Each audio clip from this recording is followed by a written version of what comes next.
Great. Better? Okay, wonderful. Yeah.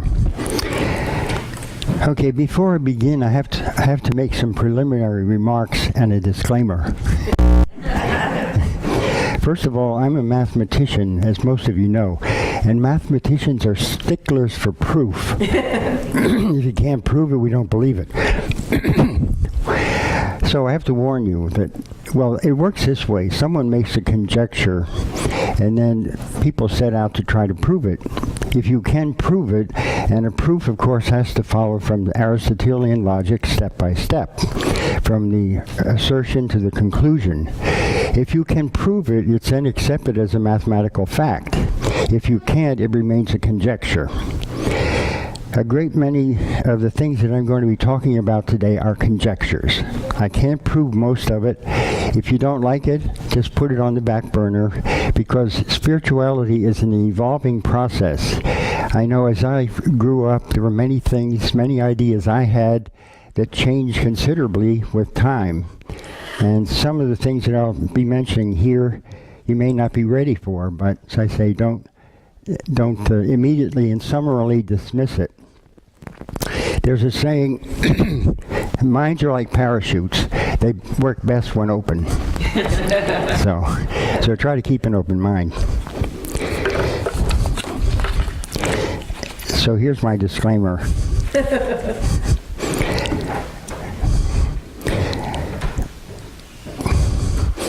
I cannot be held responsible for any neurosis, psychosis, or mental breakdown that results from hearing my talk.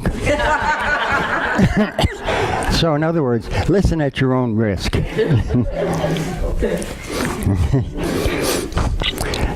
It's been noted that the two biggest fears that plague people are, first, having to get up in front of people such as I'm doing now, and second, fear of dying. Well, I can't help you with that first one. That's something you learn by experience. But I have some ideas here about how to help you with overcoming the fear of death. My talk will be concerned with reincarnation, life after death, and the near-death experience. And this has been gleaned from many different sources, books, talks, lectures, and also from private channelings.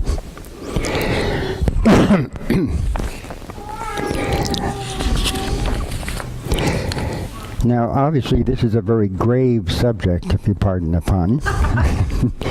So here's a little bit of levity to break the ice.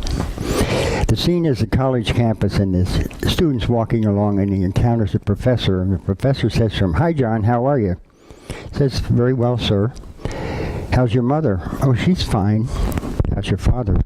"Oh, unfortunately, he died 2 weeks ago." "Oh, I'm so sorry to hear that, John." So they go their separate ways. A month later, the same scene. John encounters a professor. Professor says to him, "How are you, John?" He says, "Oh, I'm fine, sir." "And how's your mother?" "She's fine." "And your father?" "Still dead, sir." And also, you've all heard that quip, dying couldn't be too bad. Nobody's ever come back to complain about it. Well, unfortunately, that isn't true. People have come back, and that, of course, is what constitutes the near-death experience that we'll be looking at. So,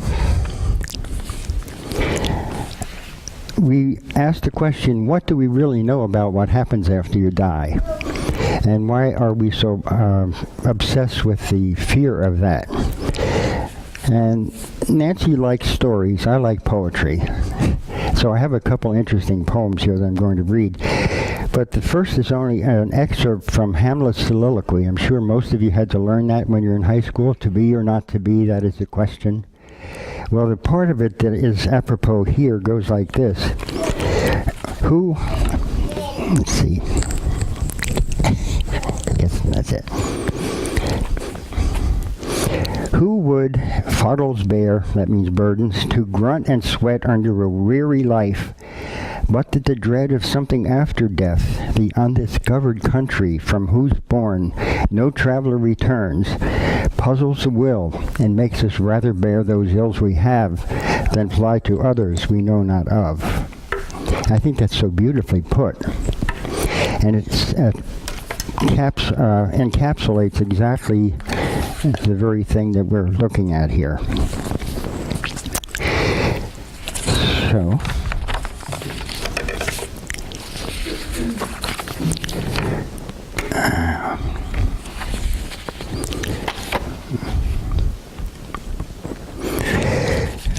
the material that I'm presenting, as I say, I've collected from books, from lectures, and also from some private channeling.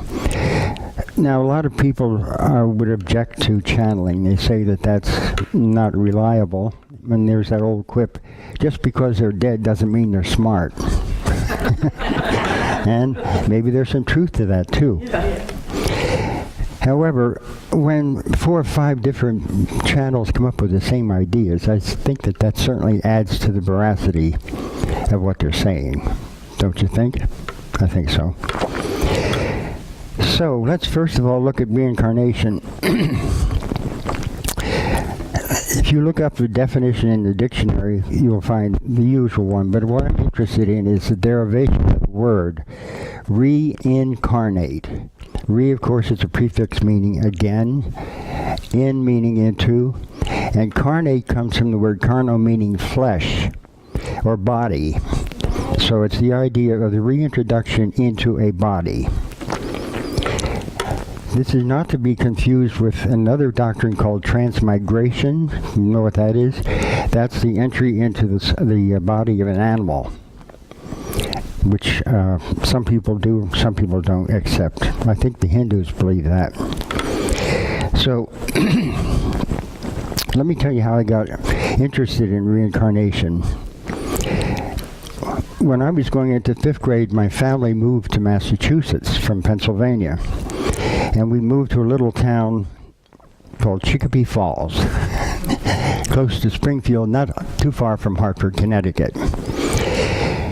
The junior high, nowadays are called middle schools, the junior high that I attended was such that in the basement was the town library. Now you can imagine probably a room no bigger than this. That was the sum and substance of that library. So after class, I would often go down there because I was a very inquisitive child. I'd go down and read through books and so forth. And one day, just by luck, well, obviously there are no coincidences, I came across a journal, the Journal of the Rosicrucians. Well, here I am in 7th grade, and I'm reading this stuff and thinking, my God, this is beautiful. They're talking about Egypt and reincarnation and life after death. And they used this term, they said somebody had made his transition. And I thought, I didn't know exactly what it meant, but I had an intuitive idea. So later when I studied Latin, I understood what it was. Transition, trans means across. Ition is from the verb eo iri, meaning to go. So it's to go across. Question is, from what to what? But it's definitely going across. So, this got me interested in reincarnation, so naturally I went to my Sunday school teacher and I said, what's all this about reincarnation? Oh, it's a pagan belief. Don't pay any attention to it. Go to hell if you do. So, unfortunately, that was kind of a caveat in my mind. The church that we went to, unfortunately, when we moved to Massachusetts, my parents had been going to a church in Pennsylvania called the Evangelical Church. There was no such church up there. Where we moved, there were 3 Protestant churches and about 10 Catholic. Each section had its own church, the Italians, the French, Polish, and so forth. So we had a choice of a Methodist, Congregational, or Baptist. Well, as fate would have it, my parents chose the Methodist. And this was one of the most restrictive churches you can imagine. Here's an example. In Sunday school, the guy who ran it was such a rabid Bible thumper and so anti-everything practically. He made these little forms and passed them out to the kids to sign. A sign that you would never, ever drink alcohol. The kids 8, 9, 10, 14 years old signing a pledge like that. Well, of course you signed it because we were We were told what would happen if you didn't. So, so years later, when I took that first sip, I'm waiting for the bolt to come down. It didn't come, so I took another sip. And that's how the heck with it. So it's not going to work. But it just shows you the narrow-mindedness of that particular event.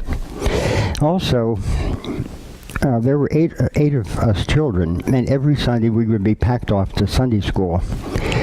My parents were, my mother more so than my father, were religious, so they would come to the church service afterward.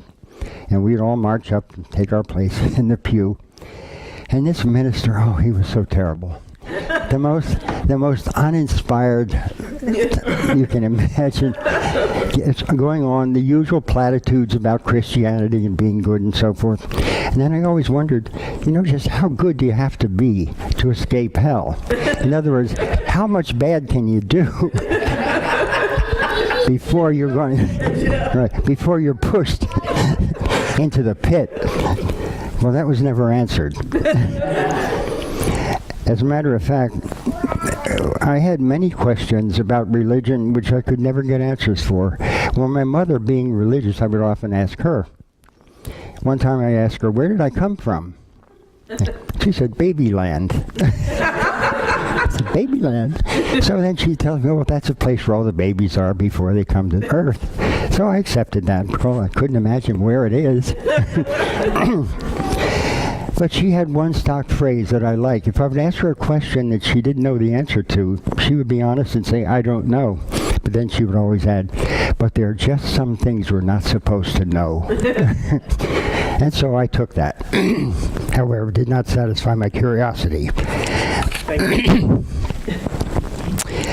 So all the while I was growing up, this idea of reincarnation and so forth was in the back of my mind. And I was always looking for some way to corroborate it. But fortunately, in 1955, I think it was, Maury Bernstein wrote a book called The Search for Bridey Murphy.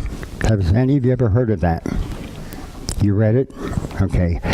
What it is, it's a story, it's a narrative actually about a young woman in Colorado, a housewife, who under hypnosis recalled, allegedly, a life in 18th century Ireland. And when she was speaking, she spoke with that type of brogue or whatever. She sounded like a person that would have been apropos to that century. Well, this caused quite a furor. Imagine somebody had to dare to publish something as heretical as past lives. Who ever heard of such nonsense? Well, at any rate, I read it and I devoured it, read it several times, and I thought, this is wonderful. Finally, here's some ammunition on my side. So, that was the first breakthrough. The second was the discovery of Edgar Cayce. Now, is there anyone here who doesn't know who Edgar Cayce is or was? Okay, everybody knows, okay? Oh, okay. Edgar Cayce is considered one of America's greatest psychics. He started out somehow, I don't know just how this happened, but he had the ability under hypnosis to look over a person's body. The person didn't have to be there. In fact, all he needed was the name and the address. And he would then diagnose the person's physical ailments and suggest treatments. He was very successful. And as a matter of fact, if you read, I think it's in Gina Cimaranera, I guess that's how you pronounce the book, called Many Mansions. She tells in there the story of how at one point Tracy went into the trance and they gave him the name and the address. And he waited a minute, he said, "We do not find the body." So they checked and found that the address was wrong. They gave him the right address, and he went right into the reading. Isn't that interesting? Yeah. So for a long time, he would do the medical diagnosis and suggested treatments. But then suddenly one day, it came out that either he said to the person, I think it's what it was, he told the person, and the person happened to be there, "You were once a monk." Well, then this started a whole new series. This opened the floodgates. And he then began to give life readings where he would talk about or give people information about past lives. And if you've never read it, that book that I mentioned, Many Mansions, that's a good one to read. It depicts the whole Edgar Cayce story. All of his readings, and he did something like 25,000 readings altogether. These are all collected down at ARE, the Association for Research and Enlightenment in Virginia Beach, Virginia. And you can go in there and read any of them.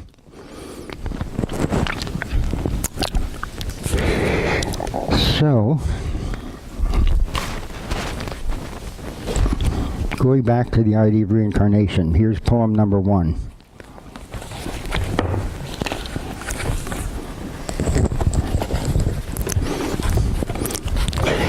Farewell, O body, brain and mind, the little foolish selfish I.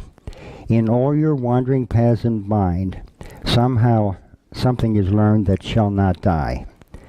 Farewell, O garment stained and torn, I cast thee off, thy service done. The last of many garments warm, a better shall be mine anon. When soon or late, as it may be, I wear a fleshly robe again, and hail an earth renewed and free, inhabited by nobler men. Something to think about.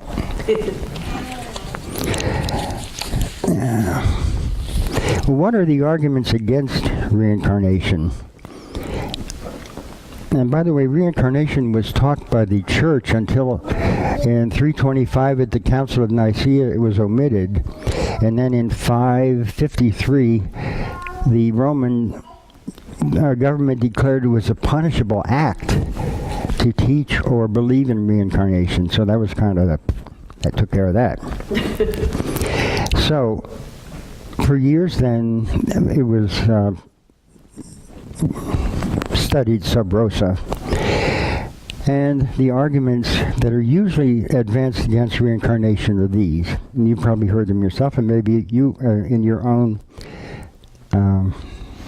development, as far as that's concerned, you probably wondered too, why can't we remember past lives? Why can't we remember them?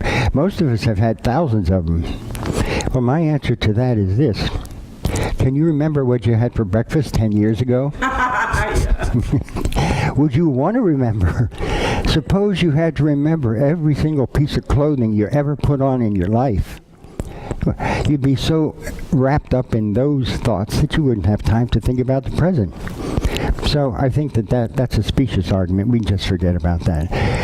Another, and this one is harder to understand. How come 10 people think they were Cleopatra? You hear that all the time. People go to a past life, depending upon who the past life performer is. All these fantasies. Yeah. And 10 people think they were Cleopatra, maybe 20. 10 people think they were Einstein. How do you explain that? Well, this is one possible explanation. That some people, under hypnosis, have access to the Akashic records. Now, do you all know what the Akashic records are? They're the records of everything that has ever transpired throughout the universe. They are energetic. They are not physical. No, you don't find them in a book. In reading the Akashic records, some people can actually vicariously live what they're reading. And then they bring this back thinking that, this was read vicariously. They think that they actually lived it. They think they were Cleopatra. So those are the two main, there are lots of others, those are the two main arguments, and I think we can satisfactorily dismiss them. So what do you suppose is the alleged purpose of reincarnation? I think it's for the refinement. In other words, when you come into this life, you're not perfect. You come here for a reason. By the way, I'm going to go through a very nice description here of what you can expect when you die. And as I say, you come here for a purpose. This isn't a haphazard thing. When I was a kid, I remember sitting in this awful church one Sunday morning thinking about, what am I doing here? How did I get here? Why am I here? How can I get out of here? But then it occurred to me, the only way to get out is to die. But then this guy's up there telling me that if I'm bad, you're probably going to go to hell. Yeah. Right. And then I thought of all the bad things I did that week, and oh my God, I'm surely going to hell. Well, the thing is, the minister, this one particular Sunday, it must have been after Easter, the topic of his talk was the inescapable Galilean. And the idea was that no matter what you do, when you die, you're going to be judged. There's going to be a counselor, but the guy with the book up there, oh, you did this and this and this. And so you're going to be judged. And I thought, oh my God, there is no way out. I mean, you think about it. I'd like to get, where was there a movie called Stop the World, I Want to Get Off? Yeah. There's no way to get out of this. Because when you die, we're immortal, the soul goes on, so you're not going to get out that way. So these were some of the conundrums that plagued me as a child. They still plague me somewhat. Now, as I say, I think the purpose of reincarnation is refinement. And here's a poem to that respect rather.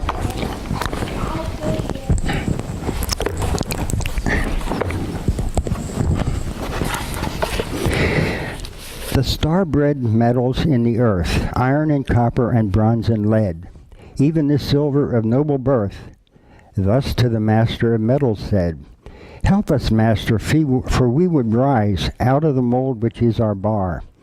And what would ye be, the master cries, are ye not content with what ye are? Spake the iron, I rust, the lead, I am heavy who would be light. I tarnish, quoth copper in deep disgust. I am less than gold, screamed silver white. Bah, the master said, the story's old. Every beggar would be a king. Know ye not that the way to gold already ye are traveling?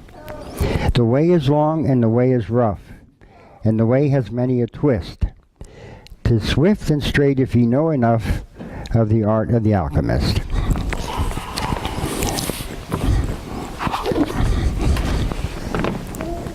So I think the whole purpose of reincarnation is for refinement. The question is, do we ever get to that point where we no longer need it? And that will be discussed in this other thing coming up here. Now, closely allied to the topic of reincarnation, of course, is the NDE, the near-death experience. Everyone knows what that is? Okay. According to physiology, the body can live only something, like 3 minutes or something without oxygen to the blood, or after that you're a vegetable if you do come back. Well, there are many cases being reported of people who have died, totally died. They flatlined, no respirations, no heartbeat, no pulse, anything. Some for as long as 15, 20 minutes, and came back and were perfect. In fact, there was recently a physician who was an atheist and also a kind of a debunker on NDEs, who himself contracted, I think it was spinal meningitis or something like that, and he had an NDE. Well, when he came back, he was totally transformed, and now he has written a book about it, and he goes around telling his story. Probably one of the most famous, well, maybe not to you, but famous to me, people who experience an NDE is a guy named Dannion Brinkley. Anybody know about him? Well, this guy's a real character. I've heard him speak at several talks.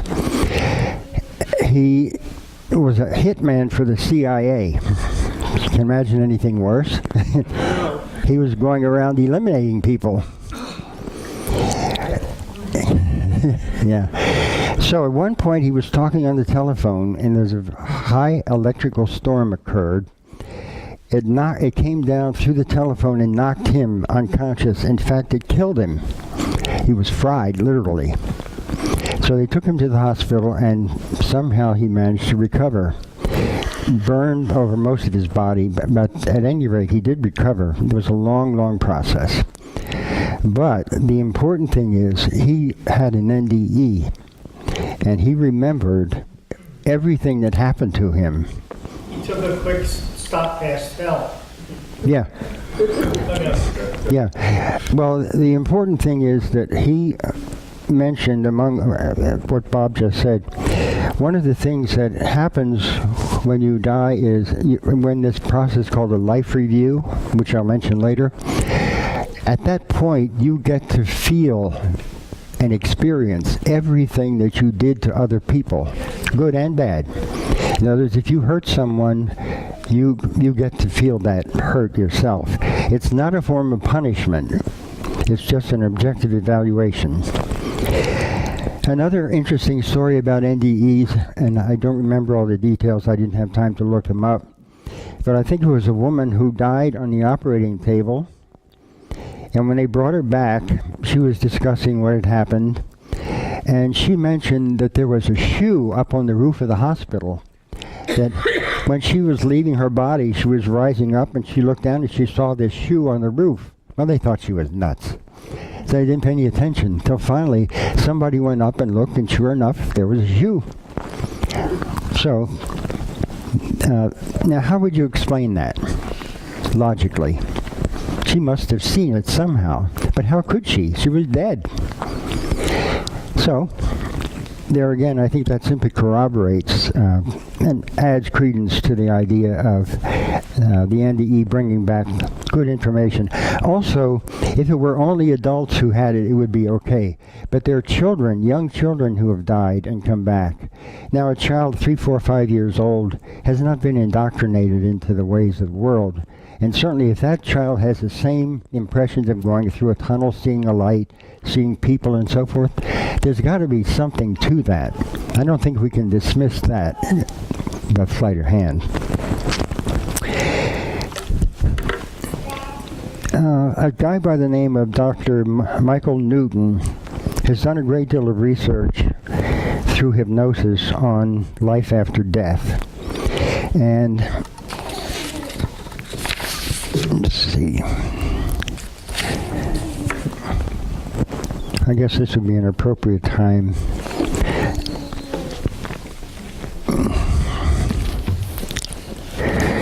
This is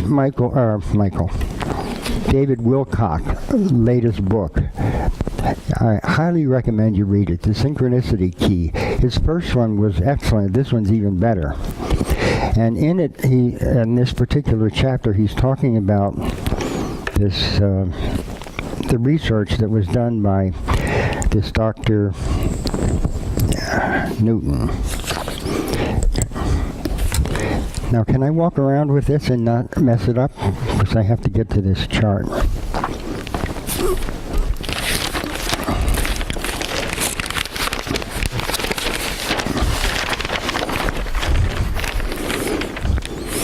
This is what he came up with. He says, this is the 10-step process you go through from the time you die to the re-emergence in the body. And I'll go through them step at a time. Stage 1, death and departure. Now, this is information collected over many, many cases, so in a sense it's a generalization, but I think it's a good one. Not everyone has exactly the same experience, but this is more or less the overall look. You find yourself floating above your body. You see people around your body who are grieving your death. You often find yourself trying to convince them without success that you are still there, only in another form. Soon you feel a pulling sensation that draws you away from your body. There is an ecstatic feeling of freedom and brilliant light.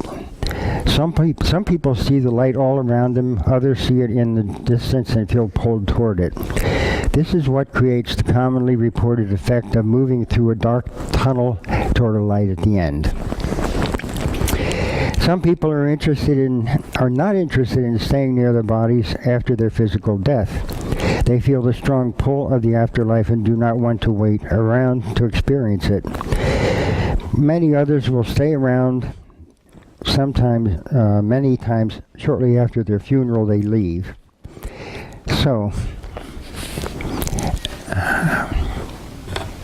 that's about all I'll say about stage one. I think everyone's heard that story. You feel this pull. And most people report this idea of the body floating. You can look down and see your body lying there and you're floating up, like the gal who saw the shoe on the roof. Stage 2, gateway to the spirit world. It is here where we see the dark tunnel, enter it, and reach the light at the end. Not everyone experiences the sequence of events in the same way. Some see the tunnel appear right over their bodies, while others have no idea before they can enter it.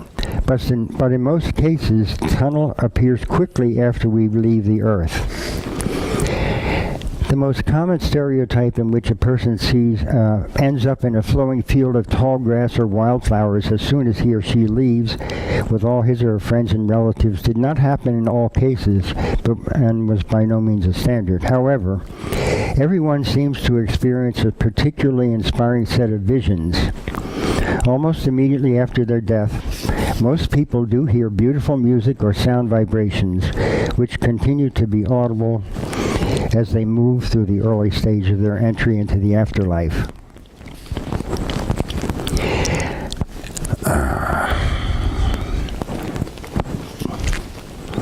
He gives a particular description of someone, which I won't bore you with.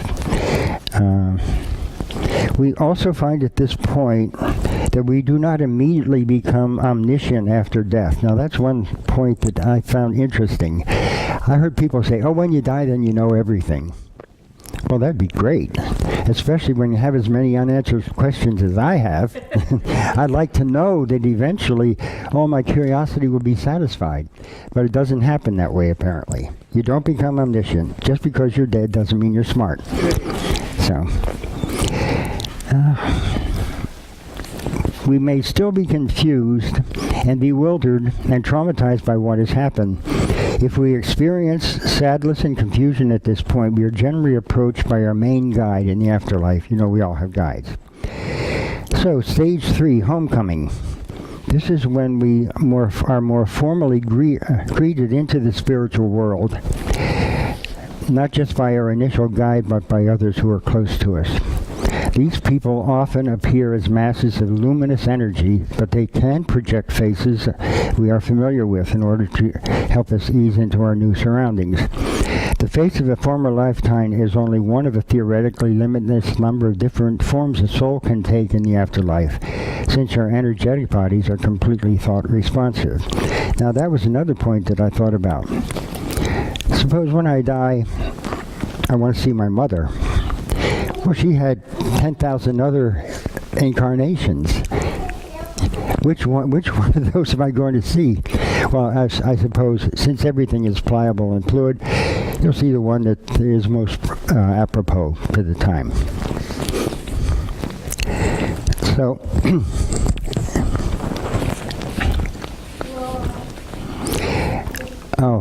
this is one of the most important things. And this is an idea that I learned only maybe within the past 6 months or so, and I learned it from Abraham. I assume you all know who Abraham is, the Wednesday night group. And this answers another question too. Suppose, again, that when I die I want to see a particular person, and suppose that person isn't there. Maybe that person is reincarnated. How does that work? Do you have any answer? The soul's still there. Okay. The idea is that, and this is what Abraham says and what this guy found, when you incarnate, you only bring a portion of you with you out to this earth. The rest of it stays there So actually, every one of us is only maybe 20% here. The other 80% is there, and we're joking and having a good time. So when you leave this earth, you the people who are here don't realize it, but the other part of them is still having fun with you in the other place, in the spirit world. So I think that's comforting in a way. Also, it answers the question of which one are you going to see if that person isn't there, if that person is already incarnated. Well, obviously, only 20% say is incarnated. The other 80% is still there. But it's the conglomerate of all the lives, you see. Now, you will pick out the particular one you're interested in, but they're all the lives are there. Another point, too, and this is something that you may not agree with. It's hard to understand, but I think it's true. All lives are lived simultaneously. Seth said that a long time ago. Abraham says it. All the big channelers say it. All lives are lived simultaneously. Now, does that make any sense? To the human mind, it boggles the mind. This is the way. We think of time as. Yeah. This is the way I look at it. I think of your soul as like a book, like this book. Every page is a life. In one particular moment, your emphasis is on page 28. That's one life. Another time, your emphasis is on page 110. Another life. They're all there. They're all accessible in the spirit world, but not to us in the physical world. The whole idea of time is a conundrum that I still don't understand, probably never will in this life. So, in his book, written by this Dr. Newton, his book is called Destiny of Souls. It says, we see that people we know who are still on Earth. Wait a minute. Even if their physical bodies are alive, they have an energetic body that remains in the afterlife. Notice the other 80%. That is quite different from most people's view of reincarnation. They think that you're either here or there. But you see, that's not the case, apparently. It makes much more sense to think of it this way, doesn't it? That you only bring, it's like bringing a copy of a portion of you here. The rest of you is there. Again and again, Dr. Newton's clients revealed that we project only a certain percentage of our total essence into the human form at any one time. The rest remains in the afterlife to guide and watch over what we are doing.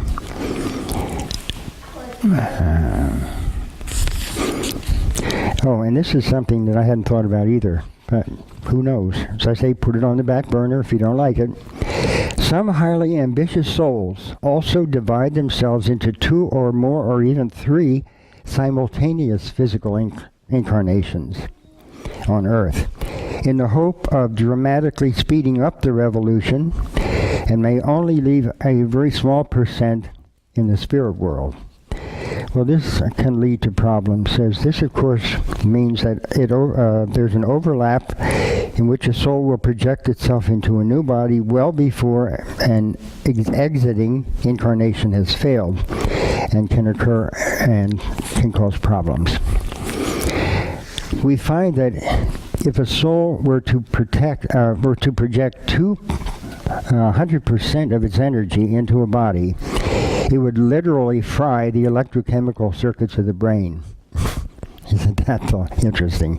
You can't be all here. You got to be there too. Without spiritual, and then the question is, why do we have to forget when we come into this? Why have to forget the other lives?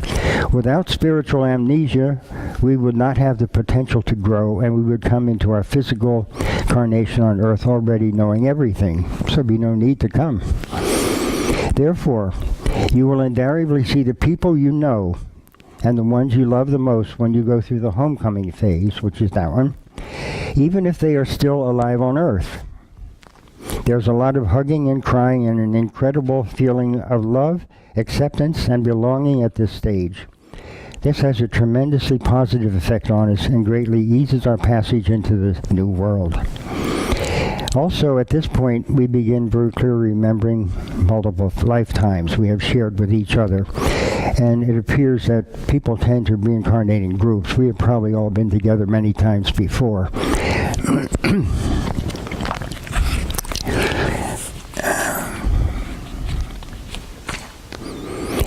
right, the people we meet at the homecoming stage may not interact with us except at a distance. Once we move into the later stages, we are acquainted with our soul group. Now that's an idea that I think Seth first mentioned. A team of people sharing a similar level of spiritual development. Also, as we become more advanced, no welcoming committee is necessary, and the advanced souls usually skip that and go right to the next stage, which is stage 4, orientation. Once we go through the homecoming process, we pass through an interesting series of experiences to help us orient and familiarize ourselves with the afterlife.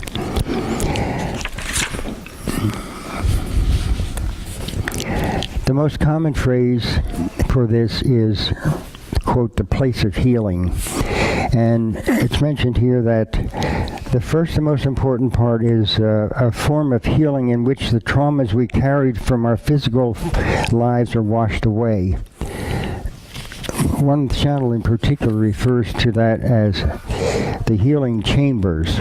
In other words, if your psyche has been pretty severely damaged in this particular life, you automatically are sent to this place of healing where you can recover. It might also be called a chamber of birth or a stopover zone. Once we reach this hospital life chamber, we go through what Dr. Newton calls the shower of healing.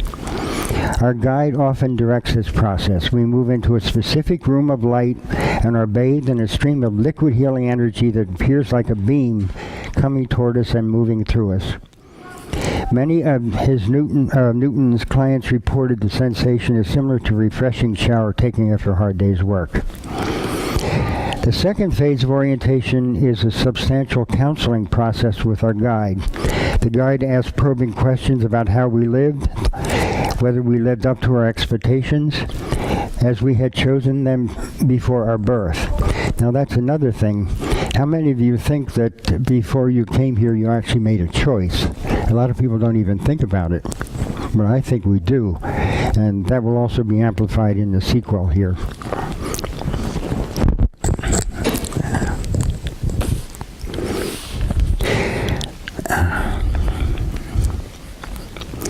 Our guide already knows our strengths and weaknesses, our fears and fixations, and is willing to work with us as long as we keep trying. It is impossible for us to hide anything from our guides due to the inevitable reality of instant telepathy in the afterworld. Some people have a much more difficult time with this counseling than others, and this is due to the overall maturity of the soul.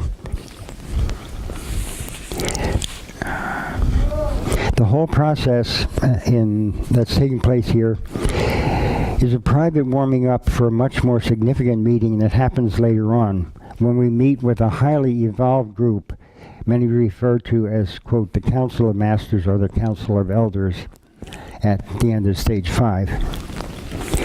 Stage 5 is transition. Once we've been bathed in the healing light and have been open and honest enough to move through our initial counseling session with our guide, we go through what is called the transition process. The visions we experience here can be some of the most breathtaking of our entire journey. We move into an enormous area where there are souls coming and going, much like a train or subway station, but on an utterly vast scale. Gravity does not apply in the afterlife, so there will often be a vast interconnecting web of energies, tunnels leading souls to their eventual destinations. As we think about the people that we've known, we telepathically connect with them and experience an initial meeting in that form before we actually leave the tunnel. These people are at the same relative level of soul evolution as we are. And I heard one psychic describe what happens in the following way. He said, as your body leaves, or as your soul leaves your body, it would be like a little piece of light. Think of it as a bee, and the bee goes to the honeycomb. It goes to whatever level it belongs in. So if you're at a particular level when you die, you automatically go to that level, and that's what is implied here. I know it's getting late, so I'm going to cut this short. Stage 6 is placement. Once we've completed the group counseling at the end of the transition, we move into placement.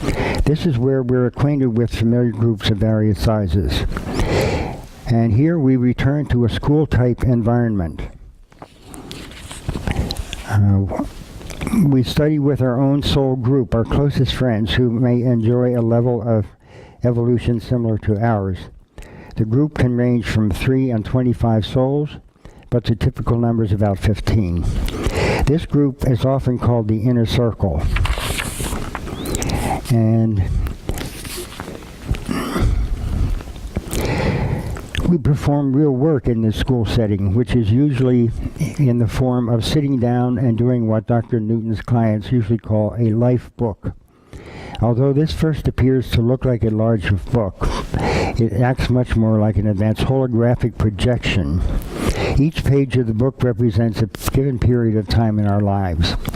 And we go through the book, and he mentioned there are 7 different levels, which I will not go into now.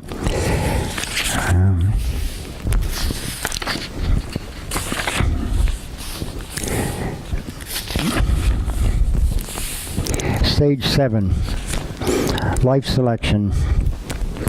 Leaving the spiritual world can be a horribly difficult process. You know you are turning your back on the world of love, peace, wisdom, and blissful happiness. Most people in the NDEs or in the experiences related here, they say that the afterlife was so beautiful, the colors we've never seen, and the sounds and music and so forth, and you don't want to leave. However, there are reasons for leaving. So some of the souls move on to other worlds, and that's a new thought too. Well, not new. You don't have to reincarnate on Earth. I don't know how many of you are aware of it, but it's becoming more and more apparent that life is everywhere throughout the universe. You don't have to come back to this planet. If there's a better place where you could learn something, you can go there. Stage 8, choosing the body. This is a separate stage. Since this process occurs,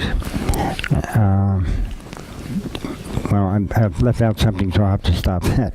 Nevertheless, a separate chapter is devoted to this aspect. That is in his book. He says, in this stage, you're given, and Daniel Brinkley mentioned this too, it's like a television screen on which you can see all these potential lives. And on the screens that float around in this area, we are presented with various bodies. In other words, you have a picture of what your life could be. It's a potential, and a picture of what the body would be like if you chose that life. We can see how our bodies will look and feel, how they function and how they think throughout the different levels of biological age we will experience. Every human body we see around us, no matter how it looks, is a product of a careful soul choice. Now that has lots of ramifications. You know, you see people who are born crippled and so forth, you wonder, why did they choose that? A great deal of time and attention is paid to the specifics of each body. There is usually no such thing as a hasty decision. This is generally not the first time we have thought about our new body. We often spend time deliberating which body we will choose in the earlier stages. We will talk the choices over with our guide and the people in our soul group. So you have at your disposal a presentation of what particular potential lives will be. In other words, nobody's forcing you to take this particular one, but here you have a choice of many different possibilities. Stage 9, preparation and embarkation. In the preparation and embarkation stage, we leave the ring of destiny and have an intensive planning meeting with the people who will play key roles in our lives, usually from our soul group. Now there again, that's interesting to me because, as we mentioned here, we tend to reincarnate in groups. And you've been with the same people many times before, and you probably will be again. And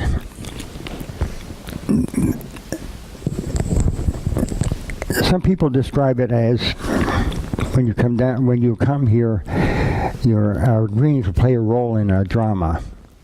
And I think that's a good way to look at it. Then, suppose in this drama, you kill somebody. Well, it's only a play. At the end of the drama, are we going to kill the actor?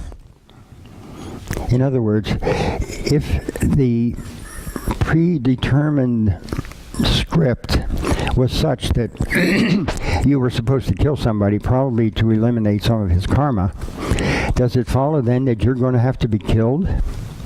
I don't think so. And I think that this is all worked out with the the way in which the lives are meshed. In other words, nothing is cast in stone. It's all potential.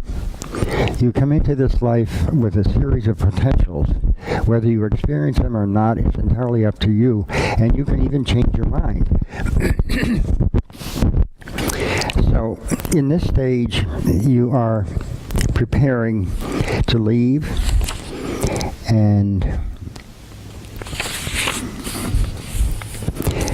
let's see. After planning, we often have another, this after you're planning what your next life will be, you have another meeting with the Council of Elders before we head into the rebirth stage. This meeting is usually to remind us of our goals and how important it is that we stick to our ideals in our new lifetime. In other words, apparently a lot of people have these high, lofty goals. I'm going to do this, that, and so forth. But when they get here, the veil drops and there it goes. What happened to the goals?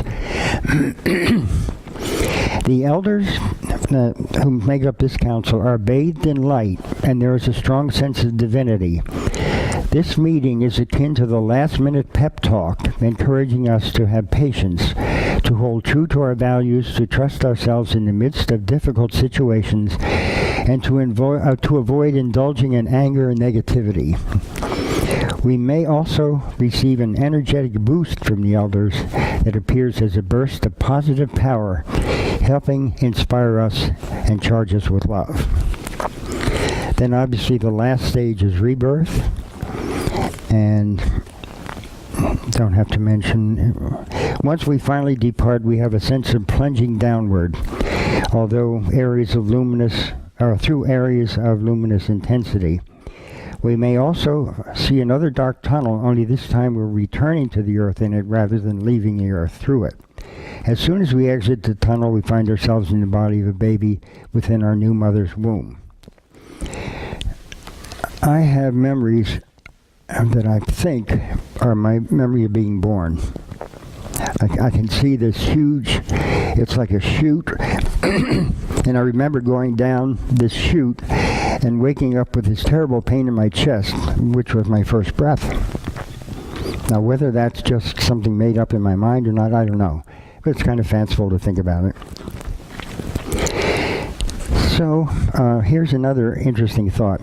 Up until now, up until the time the child begins school at around age 5, we still have enough flexibility that we can leave the body for various lengths of time. We may go off and enjoy traveling with our friends to revisit places we have lived in other lifetimes. The minute the baby is in any physical danger, it instantly snaps back to take care of the problem.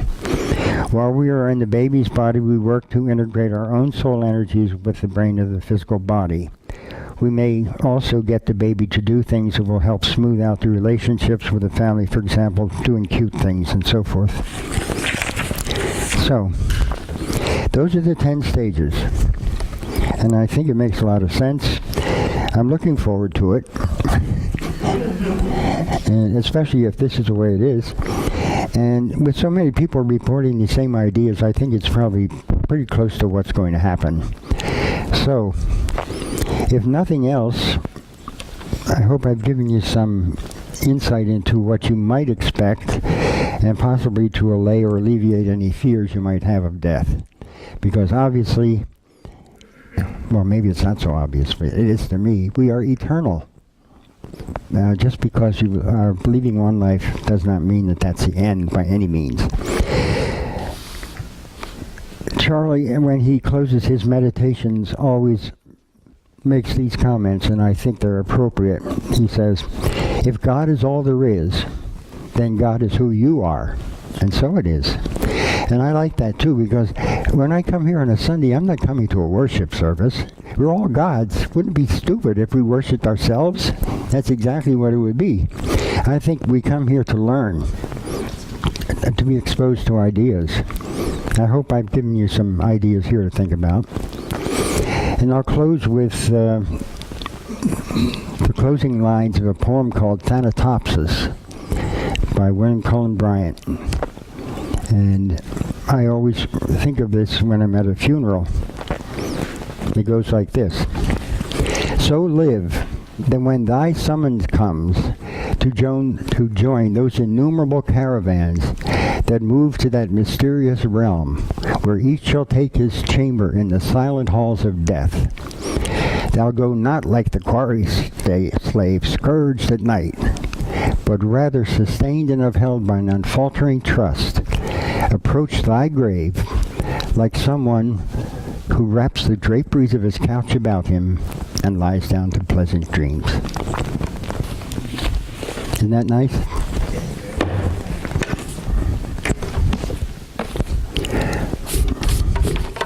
If I've upset your apple cart, I'm sorry. There's some new ideas, maybe. Oh, gotta take this off.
This energy soaking into your body.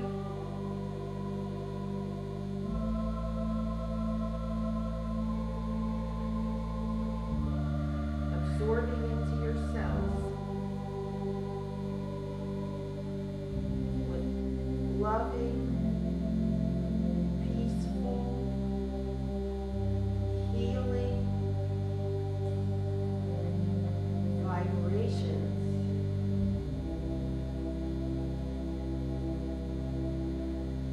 Feel it flow through